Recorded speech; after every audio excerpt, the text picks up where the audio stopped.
Welcome back. Devbhumi દ્વારકામાં જગત મંદિર ખાતે જન્માષ્ટમીની ઉત્સવની તૈયારીઓ પૂર્ણ થઈ ગઈ છે અને પોતાના વહાલાની વધામણાના ઉત્સવને ઉજવવા માટે રાજ્ય અને દેશભરમાંથી દ્વારકા નગરી ખાતે ભક્તો ઉમટી રહ્યા છે। જગતના નાથને વધાવવા દ્વારકા નગરી સજ્જ છે। જગત મંદિરને રોશનીથી શણગાર કરવામાં આવ્યો છે। જન્માષ્ટમીની આગલી રાત્રે અત્યારે દ્વારકાધીશનું મંદિર જળહળ રોશનીથી શોભી રહ્યું છે। આપને બતાવીએ કે આ જે જળહળ રોશની છે તેની અંદર અત્યારે નયનરમ્ય નજારો જોવા મળી રહ્યો છે।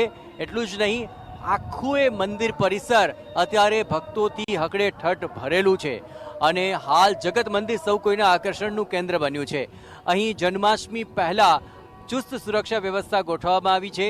એસપીથી લઈને પીઆઈ, પીએસઆઈ, ડીવાયએસપી સહિતના કુલ 1800થી વધારે પોલીસ કર્મીઓ સુરક્ષા વ્યવસ્થામાં ગોઠવાયેલા છે। ભક્તોને કોઈ પણ પ્રકારની અગવડ ન પડે તે માટે પણ વિશેષ આયોજન કરવામાં આવ્યું છે। મંદિર જે છે તેને રોશનીથી સજાવવામાં આવ્યું છે અને ખાસ કરીને તિરંગા પ્રકારની જે ભાત છે તે પણ મંદિરના શિખર ઉપર જોવા મળી રહી છે। આજે દિવસ દરમિયાન 5થી વધારે ધ્વજા ચડી છે અને અત્યારે કેસરી ધ્વજા હવા સાથે વાતો કરી રહી છે।